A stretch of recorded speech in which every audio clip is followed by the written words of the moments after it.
नमस्कार, जोहार। और भी है राहें में मैं कीर्ति चौहान आपका स्वागत करती हूँ। आज के इस आधुनिकता के दौर में हमारे पास इंफॉर्मेशन के सोर्सेज की कमी नहीं है। ऐसे में जब हम कोई भी फ़ैसला लेने जाते हैं तो कन्फ्यूज़न होना लाजमी है। पर जब हम करियर का डिसीज़न लेते हैं, ऐसे में कन्फ्यूज़न होने से काफ़ी परेशानी हो सकती है। ऐसे में हमारा ये कार्यक्रम उन दर्शकों के लिए है जो अपने ज़िंदगी के उस पड़ाव में हैं जहाँ पर वो अपने करियर का कोई डिसीज़न ले रहे हों।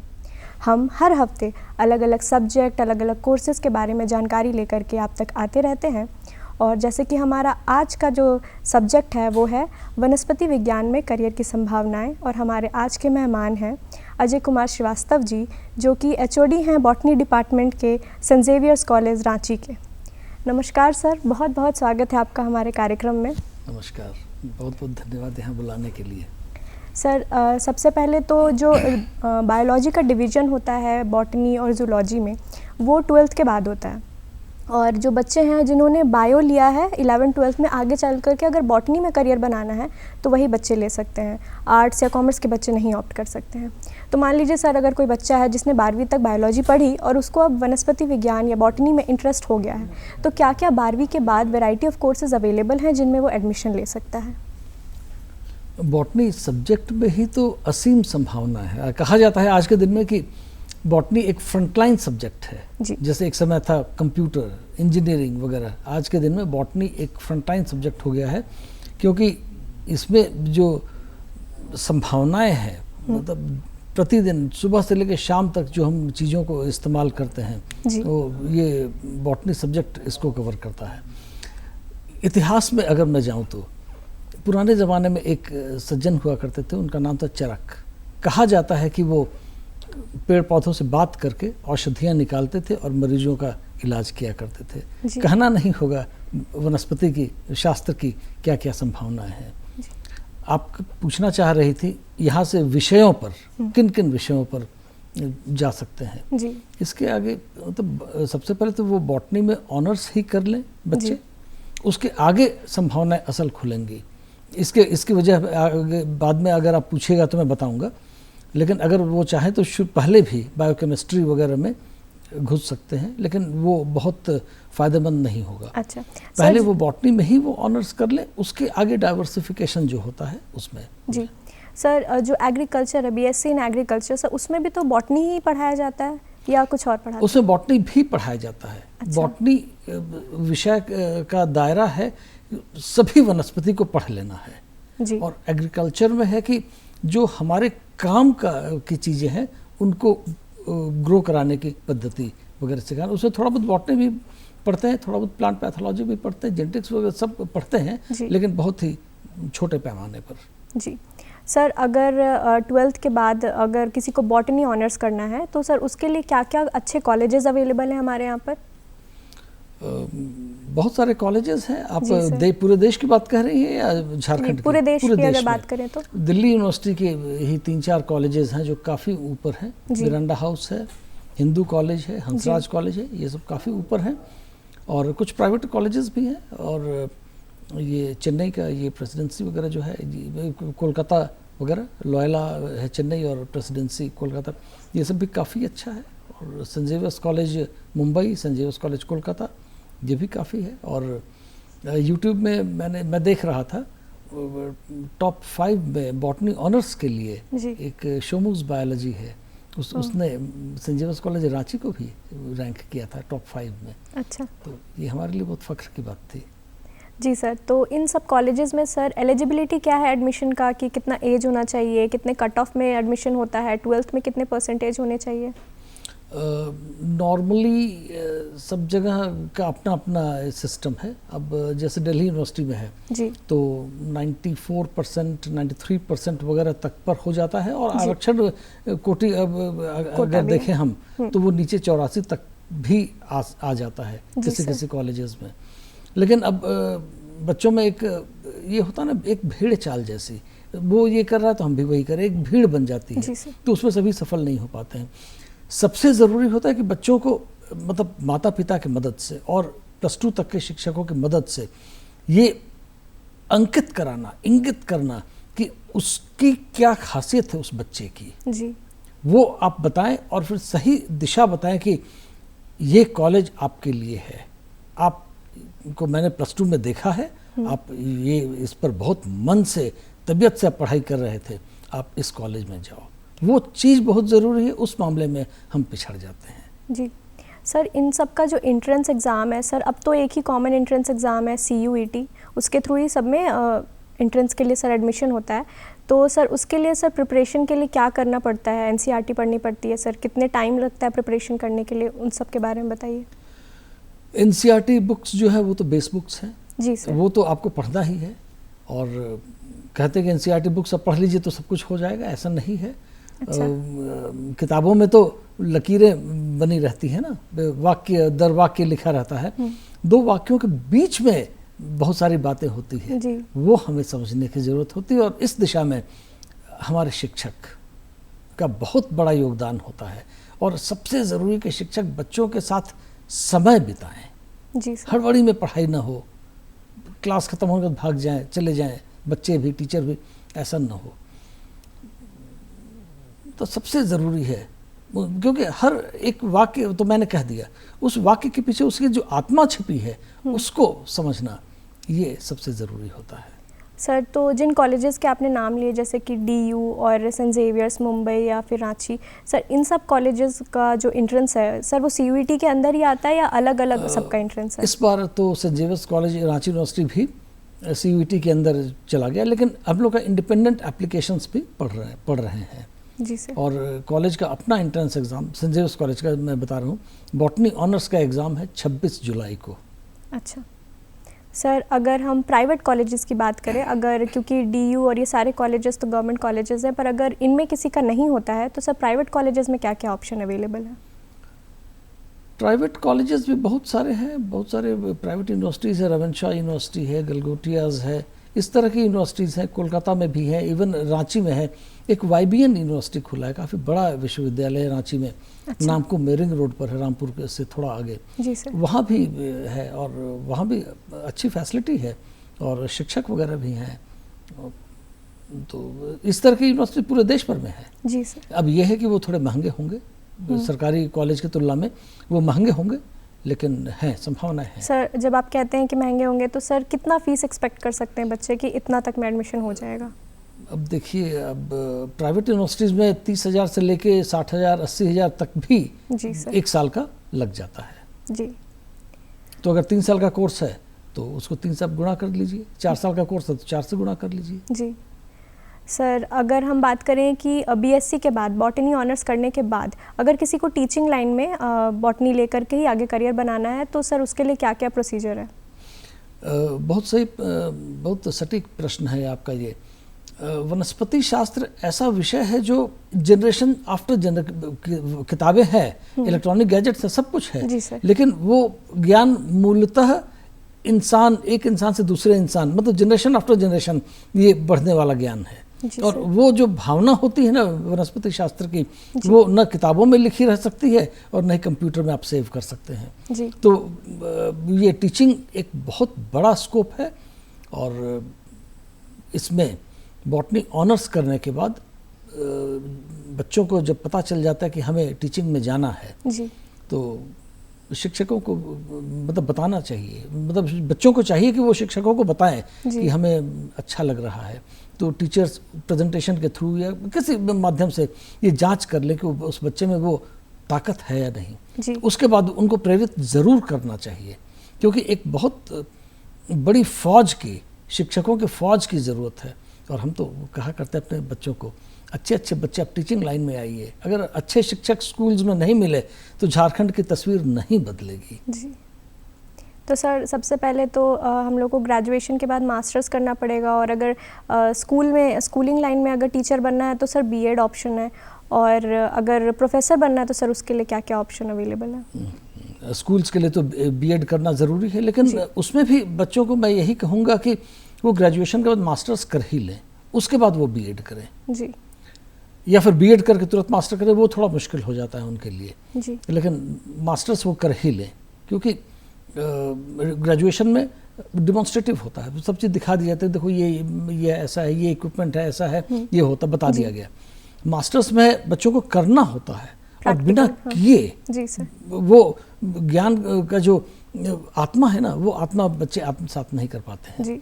तो मास्टर्स कर ही लें, उसके बाद बीएड करें जी। और स्कूल टीचिंग भी बहुत अच्छा जरिया है, और खासकर लड़कियों के लिए, जो हमारे कॉलेज में ज़्यादातर लड़कियां ही आती हैं जी। लड़कियों के लिए स्कूल टीचिंग एक ज़बरदस्त नौकरी देने का साधन है, और इसकी वजह से ज़िंदगी, पारिवारिक ज़िंदगी बहुत ही अच्छी सुगम हो जाती है जी। और अगर सर कॉलेज में और अगर कॉलेज में आना चाहें तो मास्टर्स करें, और लेकिन उसके बाद एक एग्ज़ाम होता है national eligibility test for lectureship, वो एनईटी नेट कहते हैं, वो यूजीसी और सीएसआईआर ये दोनों ही कंडक्ट कराते हैं, तो वो एग्ज़ाम क्लियर करना होता है।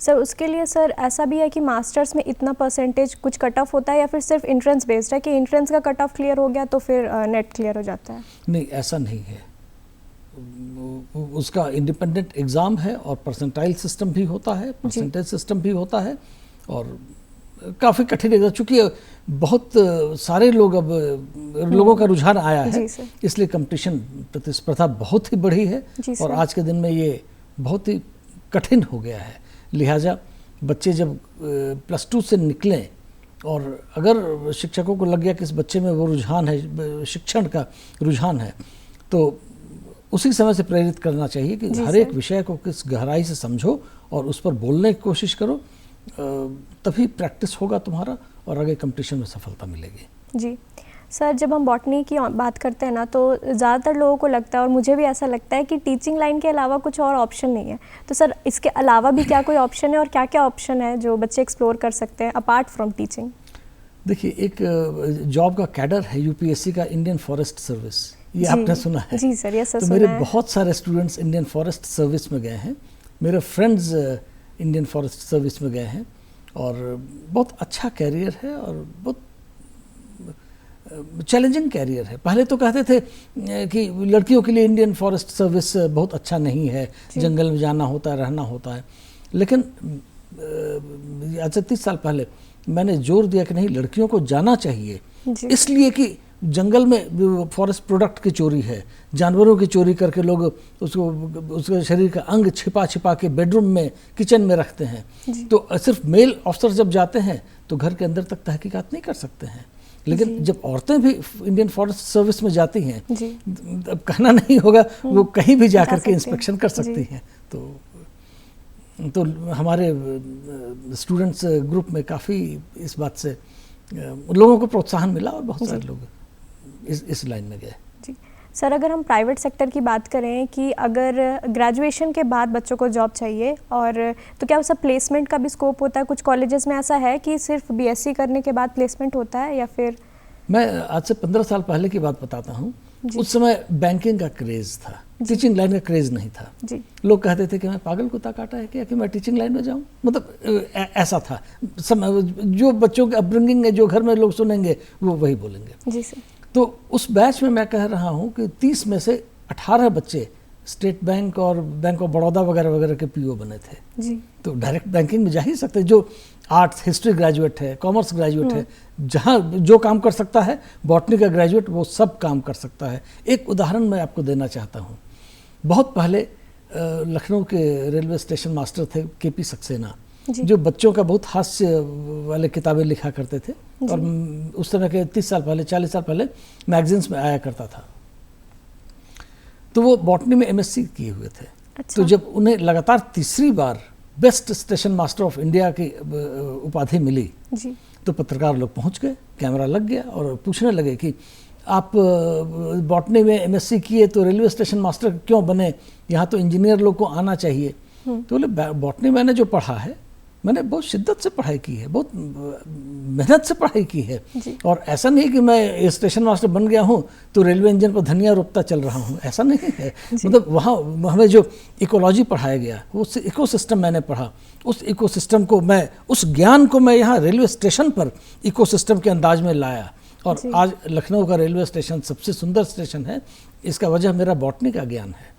तो ज्ञान एक ईश्वर है, ज्ञान एक आत्मा है, उस चीज़ से हमें बहुत करीब होना चाहिए, और वो समझे बिना सिर्फ रट लिए, पढ़ लिए, एग्ज़ाम दे लिए, पास कर लिए, वो हमें कुछ भी नहीं देता है। जी सर तो ये जो प्रावधान है कि प्राइवेट कॉलेजेस में ज़्यादातर होता है कि बीएससी करने के बाद जो बच्चों को प्लेसमेंट मिलता है सर, सो इसके बारे में बताइए कि प्लेसमेंट का अपॉर्चुनिटी होता है? देखिए, ग्रेजुएशन के तुरंत बाद की अपॉर्चुनिटीज़ बहुत अच्छे नहीं होते हैं।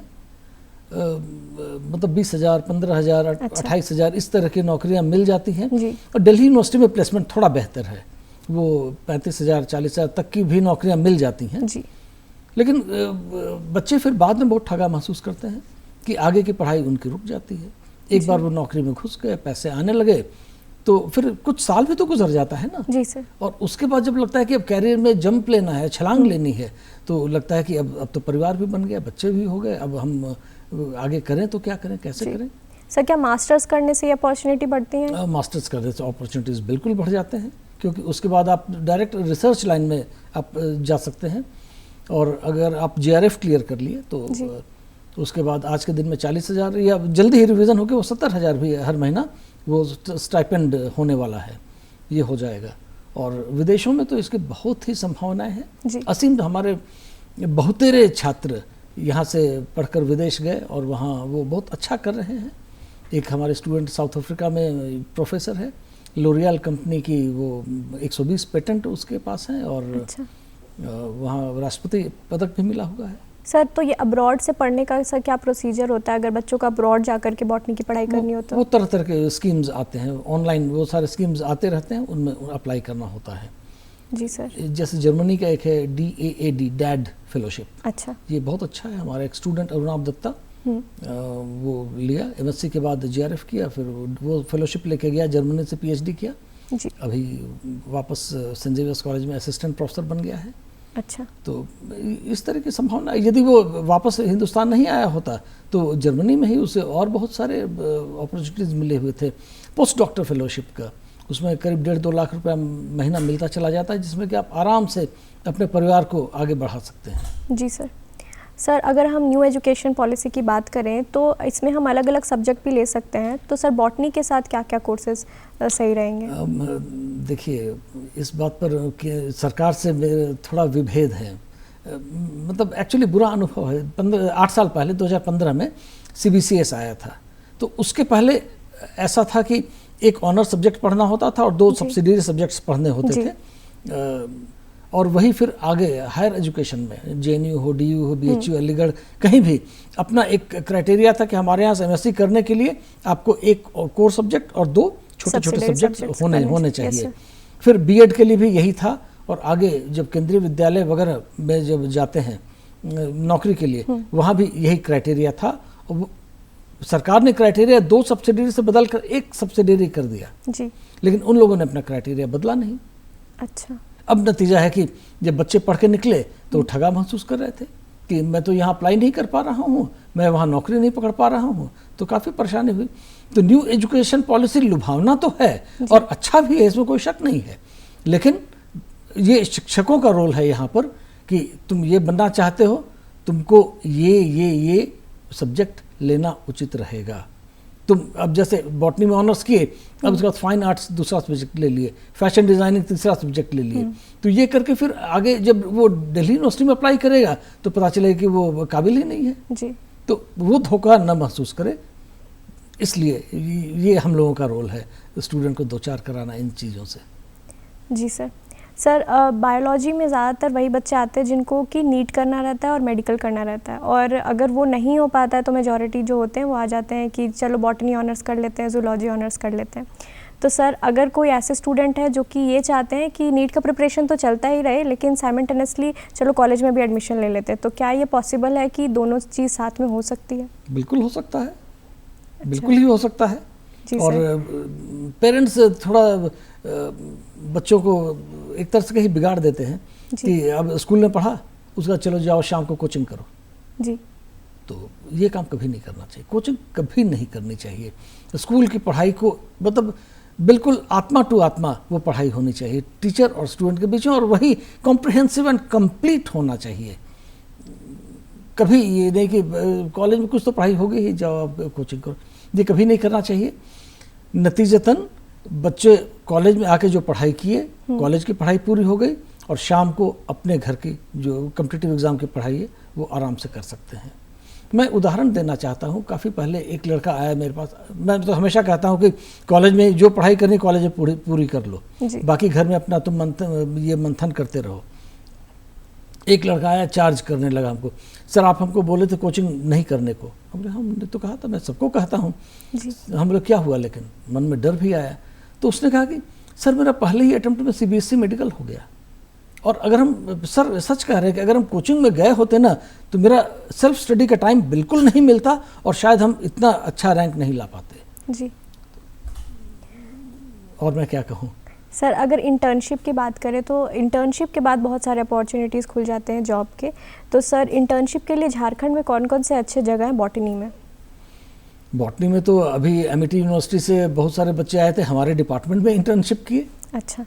हमारे बच्चे BIT मेश्राम में जाके इंटर्नशिप करते हैं, यहाँ से जाते हैं लैक रिसर्च में करते हैं। ये बागवानी परीक्षण केंद्र जो है ICAR RCER पलांडू में, वहाँ जाके हमारे बच्चे करते हैं। तो संभावनाएं हैं। जी सर। सेरिकल्चर में करते हैं। अभी इंस्टीट्यूट ऑफ फॉरेस्ट प्रोडक्टिविटी में हमारी एक स्टूडेंट मेरियन पुर्ती, ये वो जाके वहाँ इंटर्नशिप अभी कर रही है। तो है, संभावनाएं हैं। जी सर, अगर हम बात करें एग्री बिजनेस की और MBA इन एग्री बिजनेस की, तो सर इससे सर क्या क्या अपॉर्चुनिटीज़ खुलती हैं? हमारे तो बहुत सारे स्टूडेंट्स एग्री बिजनेस मैनेजमेंट किए IIM अहमदाबाद से। जी। यहाँ से ऑनर्स किए जी। और यहाँ से निकलकर सीधे IIM अहमदाबाद लैंड किए। मतलब ये अदरवाइज मैनेजमेंट की बात मैं नहीं कर रहा हूँ, उसमें तो किलो के भाव से लोग गए हैं, लेकिन एग्री बिजनेस मैनेजमेंट में बहुत सारे लोग गए, और बहुत सारे लोग देश विदेश में बहुत अच्छा कर रहे हैं। अमेरिका में है, एक स्टूडेंट जर्मनी में है, और भारत में भी हैं। तो और वो लोग संपर्क में भी हैं, फेसबुक के थ्रू भी, फ़ोन के थ्रू भी। और अभी एक वेबिनार हमने कराया था, तो उसमें उन लोग को आमंत्रित भी किया था, और वो लोग अपना लेक्चर दिए स्टूडेंट्स को, कैसे MBA कॉलेजेस की तैयारी कैसे करें, इस सब में बहुत अच्छा लेक्चर उन्होंने दिया था। तो सर जो बच्चे बॉटनी पढ़ते हैं उनमें और जो बच्चे नहीं पढ़ते हैं, सर उनमें क्या डिफरेंस है? क्या क्वालिटीज़ डेवलप होती हैं बॉटनी पढ़ने के बाद? ये देखिए, ये विषय की बात नहीं, हर विषय खूबसूरत है जी। ये बिल्कुल निर्भर करता है उस बच्चे के जो शिक्षक हैं वो किस तरह वो विषय को आत्मसात करा रहे हैं, पूरी तरह उस चीज़ पर निर्भर करता है जी। तो लेकिन फिर भी वनस्पति शास्त्र ऐसा सब्जेक्ट है जिसमें फिजियोलॉजी है जी, जिसमें जेनेटिक्स है, इकोलॉजी है, लोअर प्लांट्स हैं, वो लोअर प्लांट्स का इवोल्यूशन, ऑरिजिन कैसे हुआ, इवोल्यूशन कैसे हुआ, वो हर कुछ अगर ठीक से पढ़ें तो समाज किस तरह जा रहा है, समाज का विकास कैसे हुआ, ये सब चीज़ बच्चे बहुत अच्छे तरीके से समझ सकते हैं। सर अगर हम बॉटनी की हिस्ट्री की बात करें तो बॉटनी कब स्टार्ट हुआ और इसमें सर क्या क्या पढ़ते हैं? मैंने तो बताया ना कि बहुत पहले 7000 साल पहले जब लक्ष्मण जी मूर्छित हो गए थे जी, मेघनाद के बाण से जी, तो सुषेण वैद्य ने हनुमान जी को कहा जाओ सुमेरु पर्वत चले जाओ, वहाँ वो एक पौधा है जो शाम के समय टिमटिमाता रहता है, वो लेकर के आओ। वो अब बात है आज से 7000 साल पहले की जी, तो बॉटनी उसके पहले से तो ज़रूर ही होगा जी सर। और सर अगर हम बात करें कि जिन बच्चों को बॉटनी के बारे में नहीं पता है, जैसे कि छोटे बच्चे या फिर जो बच्चे अभी तक 11th-12th में नहीं आए, जिनको ये डिवीज़न नहीं पता है, सर अगर उनको समझाना चाहें कि बॉटनी में क्या पढ़ते हैं तो सर आप कैसे समझाएंगे? तो लगभग हर घर में, हर ड्राइंग रूम में या बालकनी में पौधे तो होते ही हैं जी। तो एक बच्चों में वो तहजीब देनी होती है कि अब हमको बालकनी सजाना है, तो बाजार गए, चुन चुन कर पौधा खरीद के ला के रख दिए, 15 दिन बाद वो सूख गया, बदल दिए, दूसरा ला दिए। इससे बच्चे न तो बच्चों की परवरिश सही हो पाती है और न ही ज्ञान या इल्म सही ढंग से जा पाता है। वो चाहिए कि छोटे पौधे लगाएं घर में जी, उसको रोज़ पानी दें, थोड़ा धूप दिखाएं और पौधों को बड़ा होते देखने दें। और तब फिर आज के हर पेरेंट्स 10th तक तो बॉटनी पढ़े ही हैं, लाइफ में पढ़े ही हैं, तो कुछ ज्ञान तो बचा ही होगा उनका। तो कुछ कुछ आत्मसात कराने की कोशिश करें उनसे कि ये वेजिटेटिव फेज़ है, ये फ्लावरिंग फेज़ आने वाला है, ये फूल आ रहा है तो ये इन्फ्लोरेसेंस है। ये हल्के फुल्की बातें तो घर में भी बताई जा सकती हैं जी सर। ये पत्ता तेज महक देने वाला है, ये पत्ता तीखा लगेगा, इस पौधे में दूध निकलता है, इस पौधे में इस फूल में इसको चूसने से मीठा मीठा एहसास होता है। ये सब तो घर में भी बताया जा सकता है। सर, अगर हम जितने भी कॉलेजेस के सर आपने नाम लिए, उनमें क्या सर स्कॉलरशिप का भी प्रोविज़न होता है जो बच्चे अफोर्ड नहीं कर सकते हैं? हर यूनिवर्सिटी का और हर कॉलेज का अपना अपना पैमाना होता है। जी सर।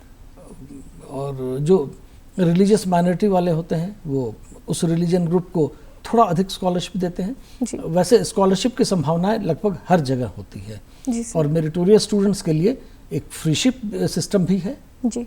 और उसके बाद है कि साल में अच्छी पढ़ाई करने पर, अच्छा रैंक लाने पर जी अवार्ड्स भी हैं। हमारे कॉलेज में तो ढेरों अवार्ड है और कहने में बहुत फख्र महसूस होता है कि बहुत सारे स्पॉन्सर्स हैं जी। जो पुराने स्टूडेंट्स यहाँ के रहे हैं, या एक अमेरिका में डॉक्टर हैं, डॉक्टर अविनाश गुप्ता, वो हर साल 42,000 रुपया सिर्फ अवार्ड के तौर पर, साइंस के जो टॉपर्स होते हैं अवार्ड के तौर पर 42,000 रुपये देते हैं। जी सर। तो ये सब काफ़ी बड़ा प्रोत्साहन है।